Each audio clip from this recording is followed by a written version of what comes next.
2012 August 21ನೇ ತಾರೀಕು ಎತಿಹಾಡ್ Airways flight ನಮ್ಮ ಬೆಂಗಳೂರಿನಿಂದ ದುಬೈಗೆ ಹೋಗ್ತೈತೆ, ದುಬೈಯಿಂದ ನ್ಯೂಯಾರ್ಕ್ ಹೋಗ್ತೈತಿ. ಆ ಫ್ಲೈಟು ಮಧ್ಯಾಹ್ನ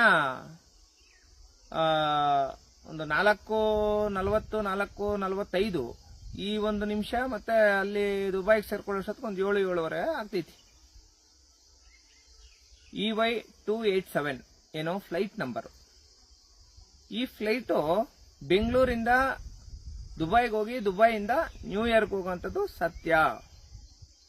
ಅಂದ್ರೆ ಆರೋಪಿಗಳು ಏನ್ ಹೇಳ್ತಾ ಇದ್ದಾರೆ, ನಾವು ಅವತ್ತು ಆ ರೇಪ್ ನಡೆದಿರೋಂಥ ದಿನ ಸ್ಥಳದಲ್ಲೇ ಇಲ್ಲ, ಅದಕ್ಕೆ ಮೊದಲೇ ಅಂದ್ರೆ 21ನೇ ತಾರೀಕೆ ನಾವು ಹೊರಟೋಗಿದ್ದೀವಿ, ನ್ಯೂಯಾರ್ಕ್ ಸಿಟಿಗೆ ನಾವು ಹೊರಟೋಗಿದ್ದೀವಿ ಅನ್ನೋ ಒಂದು ವಿಚಾರನ ಹೇಳ್ತಾರೆ.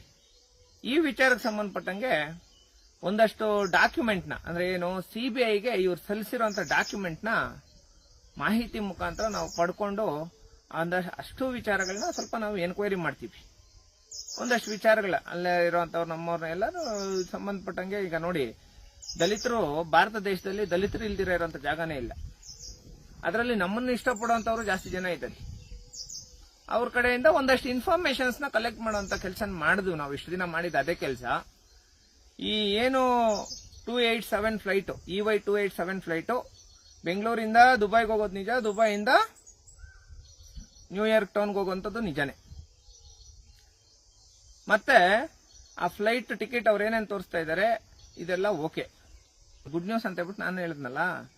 ಅದಕ್ಕೆ ವಿಚಾರ ಹೆಂಗೆ ಇದು ಗುಡ್ ನ್ಯೂಸ್ ಅಂದ್ರೆ, ಅವತ್ತು ಇವ್ರು ತೋರಿಸ್ತಾ ಇರೋಂತ ಅಂದ್ರೆ ಏನು, ಇವರು ಏನೇನು ವಿಚಾರಗಳಲ್ಲಿ ಸಬ್ಮಿಟ್ ಮಾಡಿದಾರೋ ಇವರು ಡಾಕ್ಯುಮೆಂಟ್, ಅಂದ್ರೆ ಅವ್ರ ಟಿಕೆಟ್ ಆಗ್ಬೋದು, ಬೇರೆ ಬೇರೆ ಡಾಕ್ಯುಮೆಂಟ್ ಕ್ರಿಯೇಟ್ ಮಾಡ್ಕೊಂಡಿರೋ ಡಾಕ್ಯುಮೆಂಟ್ಗಳಾಗ್ಬೋದು, ಏನೇನು ಡಾಕ್ಯುಮೆಂಟ್ಗಳು ಸಬ್ಮಿಟ್ ಮಾಡಿದಾರೋ ಅದರಲ್ಲಿ ಇವರು ತೋರಿಸಿರುವಂತ ಟಿಕೆಟ್ ಅಲ್ಲಿ ಪ್ರಯಾಣ ಮಾಡಿರೋಂತ ವ್ಯಕ್ತಿ ಬೇರೆ. ಈಗ ನಿಶ್ಚಲ್ ಅನ್ನೋ ವ್ಯಕ್ತಿ, ಕರ್ನಾಟಕದಲ್ಲಿ ಎಷ್ಟೋ ಜನ, ಜಾಸ್ತಿ ಜನ ನಿಶ್ಚಲ್ ಅನ್ನೋ ವ್ಯಕ್ತಿಗಳು ಪಾಪ ಜಾಸ್ತಿ ಜನ ಇದ್ದಾರೆ, 100 ಜನ ಇದ್ದಾರೆ, ಎಲ್ಲ ಒಳ್ಳೆಯವರೇ. ಯಾರೋ ಒಬ್ಬ ವೆಸ್ಟ್ ಫೆಲೋ ಬಗ್ಗೆ ನಾನು ಮಾತಾಡ್ತಾ ಇದ್ದೀನಿ. ಅದು ಅವ್ರನ್ನ ಅನ್ಕೊಳ್ಳಿ, ಯಾರನ್ನ ಅನ್ಕೊಳ್ಳಿ, ಅದ್ರ ಬಗ್ಗೆ ನನ್ಗೆ ಅವಶ್ಯಕತೆ ಇಲ್ಲ. ನಾನು ಇಂಥ ವ್ಯಕ್ತಿನೇ ಅಂತ ಹೇಳ್ಬಿಟ್ಟು ನಾನು ಹೇಳ್ತಾ ಇಲ್ಲ. ನಿಶ್ಚಲ್ ಅನ್ನೋ ವ್ಯಕ್ತಿ ನಾನೇ ಪ್ರಯಾಣ ಮಾಡಿದ್ದಿ ಟಿಕೆಟ್ ಅಲ್ಲಿ ಅಂತ ಹೇಳ್ಬಿಟ್ಟು ಏನ್ ಸಬ್ಮಿಟ್ ಮಾಡ್ತಾರೋ, ಆದ್ರೆ ಆ ಟಿಕೆಟ್ ಅಲ್ಲಿ ಅವತ್ತು ಪ್ರಯಾಣ ಮಾಡುವಂತ ವ್ಯಕ್ತಿ ಬೇರೆ ವ್ಯಕ್ತಿ. ಆ ವ್ಯಕ್ತಿ ಬಂದೀಗ, ಸರ್ ಸೌಜನ್ಯ ನ್ಯಾಯ ಸಿಗೋದಾದ್ರೆ ನಾನು ಮೇಲಿಗೆ ಅವತ್ತು ಕನ್ಫರ್ಮೇಶನ್ ಆಗಿದೆ, ಏನೋ ನಾನು ಟಿಕೆಟ್ ಬುಕ್ ಮಾಡಿರೋಂಥದ್ದು, ನನ್ನ ಮೇಲೆ ಕನ್ಫರ್ಮೇಶನ್ ಟಿಕೆಟ್ ಐತೆ, ನನ್ನ ಹತ್ರ ಒರಿಜಿನಲ್ ಟಿಕೆಟ್ ಐತೆ, ಆ ಟಿಕೆಟ್ ಅಲ್ಲಿ ಪ್ರಯಾಣ ಮಾಡಿರೋಂಥದ್ದು ನಾನೇ. ನನ್ನ ಟಿಕೆಟ್ ನೆತ್ಕೊಂಡು ನಕಲು ಮಾಡಿದ್ದಾರೆ, ನನ್ನ ಟಿಕೆಟ್ ನೆತ್ಕೊಂಡು ಫೇಕ್ ಮಾಡಿದ್ದಾರೆ, ಆ ಟಿಕೆಟ್ ಅಲ್ಲಿ ಅವತ್ತು ಪ್ರಯಾಣ ಮಾಡಿರೋಂಥ ವ್ಯಕ್ತಿ ನಾನೇ ಅಂತ ಹೇಳ್ಬಿಟ್ಟು ಈ ವಿಚಾರಕ್ಕೆ ಸಂಬಂಧಪಟ್ಟಂಗೆ ನಾನು ತನಿಖೆ ನಡೆಯುವಂತ ಸಂದರ್ಭದಲ್ಲಿ ನಾನೇ ಬಂದು ಒಪ್ಕೊಂತೀನಿ ಅಂತ ಹೇಳ್ಬಿಟ್ಟು ಹೇಳಿದ್ದಾರೆ. ಹಿಂಗಾಗಿ ಇದು ಕರ್ನಾಟಕ ರಾಜ್ಯ ಜನತೆಗೆ ಗುಡ್ ನ್ಯೂಸ್. ನಾಳಿದ್ದು 2 ದಿನದಲ್ಲಿ ಇನ್ನೊಂದು ವಿಡಿಯೋ ಮಾಡ್ತೀನಿ. ನಾಳೆ ಆದ್ರೆ ನಾಳೆನೆ ಅಥವಾ 20ನೇ ತಾರೀಕು ಇನ್ನೊಂದು ವಿಡಿಯೋ ಮಾಡ್ತೀನಿ. ಈ ವಿಡಿಯೋದಲ್ಲಿ ಇನ್ನೊಂದಷ್ಟು ಶುಭ ಸುದ್ದಿಗಳನ್ನ ಕೊಡ್ತೀನಿ.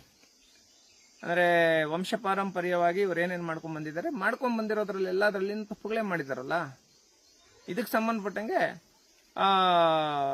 ತುಂಬಾ ದೊಡ್ಡ ವ್ಯಕ್ತಿ ಮೇಲೆ ಕೂಡ FIR ಆಗ್ತಾ ಇದೆ. ಹೊಸದಾಗಿ FIR ಆಗಿ ಅರೆಸ್ಟ್ ಆಗುವಂತ ಸಾಧ್ಯತೆಗಳು ಕೂಡ ಜಾಸ್ತಿ ಇದೆ. 100% ಹೋರಾಟ ಮಾಡಿ ಅರೆಸ್ಟ್ ಮಾಡಿಸ್ತೀವಿ, ಅದರಲ್ಲಿ ಡಿಫ್ರೆನ್ಸೇ ಇಲ್ಲ. ನಾನೇನ್ ಹೇಳ್ತಾ ಇದ್ದೀನಿ, ಫ್ಲೈಟ್ ಡಾಕ್ಯುಮೆಂಟ್ ನಕಲು ಮಾಡಿರೋಂಥದ್ದು ನೋಡಿ, ಭಾರತ ದೇಶದಲ್ಲಿ ಎಲ್ಲದಕ್ಕಿಂತ ದೊಡ್ಡ ಕ್ರೈಮ್ ಯಾವ್ದಂದ್ರೆ ನಕಲಿ ದಾಖಲೆಗಳನ್ನ ಸೃಷ್ಟಿ ಮಾಡೋಂಥದ್ದು. ಏನ್ ಬೇಕೋ ಸೃಷ್ಟಿ ಮಾಡ್ತಾರೆ ಇವರು. ಇದಕ್ಕೂ ಸಂಬಂಧಪಟ್ಟಂಗೆ ಈಗ ನಕಲಿ ದಾಖಲೆಗಳು ಸೃಷ್ಟಿ ಮಾಡೋದಕ್ಕೆ ಸಂಬಂಧಪಟ್ಟಂಗೂ ಒಂದು ಕೇಸ್ ಮಾಡೋಣ. ಯಾಕಂದ್ರೆ ತನಿಖಾ ಅಧಿಕಾರಿಗಳಿಗೆ ಇವ್ರು ಕೊಟ್ಟಿರೋಂತ ಡಾಕ್ಯುಮೆಂಟ್ ಏನೇನಂತೆ, ಈ ಡಾಕ್ಯುಮೆಂಟ್ಗಳೆಲ್ಲ ಫೇಕ್, ಎಲ್ಲ ಎಡಿಟ್, ಎಲ್ಲ DTP ಅಲ್ಲಿ ಕುತ್ಕೊಂಡು ಎಡಿಟ್ ಮಾಡಿರೋಂಥದ್ದು. ನೋಡಿ, ಈಗ ನೀವು ನೋಡ್ತಾ ಇದ್ದೀರಾ, ಹೆಸರು ಒಂದು ಹಾಕಿದ್ದಾರೆ, ಹೆಸರು ಎಡಿಟ್, ನೋ ಸ್ಪೇಸ್. ಎಲ್ಲ ಏರ್ಲೈನ್ಸ್ ಅಲ್ಲಿ ಡಬಲ್ ಸ್ಪೇಸ್ ಕೊಡ್ತಾರೆ, ಎಲ್ಲ ಏರ್ವೇಸ್ ಅಲ್ಲಿ ಡಬಲ್ ಸ್ಪೇಸ್ ಕೊಡ್ತಾರೆ. ಗುಗ್ಗು ನನ್ನ ಮಕ್ಕಳು ತಪ್ಪು ಮಾಡೋರೆಲ್ಲ ಒಂದ್ ಕಡೆ ಸಿಕ್ಕಾಕೊಳ್ತಾರೆ. ನೋಡಿ, ಇದೇ ಕಾರಣ, ಹಿಂಗೆ ಸಿಕ್ಕಾಕೊಳ್ತಾರೆ.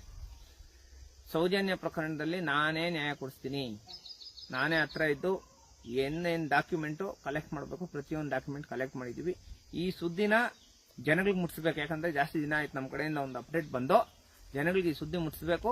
ಹಂಗಾಗಿ ನಾವು ಈ ವಿಚಾರನ ಕರ್ನಾಟಕ ಜನತೆಗೆ ತಿಳಿಸಿದೀವಿ. ಒಂದಷ್ಟು ಡಾಕ್ಯುಮೆಂಟ್ನ ನಮ್ಮ ಸಂಘಟನೆಗಳಲ್ಲಿರೋಂಥವ್ರಿಗೂ ನಾನು ಕೊಟ್ಟಿದ್ದೀನಿ. ಯಾವುದೊಂದಕ್ಕೂ ಎಮರ್ಜೆನ್ಸಿಗಿರಲಿ ಅಕಸ್ಮಾತ್ ಏನಾದರೂ ಹೆಚ್ಚು ಕಡಿಮೆ ಆದರೆ ಈ ಡಾಕ್ಯುಮೆಂಟ್ನ ರಾಜ್ಯದ ಜನತೆ ಮುಂದೆ ನೀವು ಪ್ರೆಸ್ ಮೀಟ್ ಮೂಲಕ ಮಾಡೋದ್ರ ಮೂಲಕ ನೀವು ತಿಳಿಸ್ರಿ ಅಂತ ಹೇಳ್ಬಿಟ್ಟು ನಮ್ಮ ಹತ್ರ ಇರೋಂಥ ಎವಿಡೆನ್ಸ್ ಎಲ್ಲ ನಮ್ಮ ಸಂಘಟನೆಯಲ್ಲಿ ಇರೋಂಥ ವ್ಯಕ್ತಿಗಳಿಗೂ ಕೊಟ್ಟಿದ್ದೀನಿ.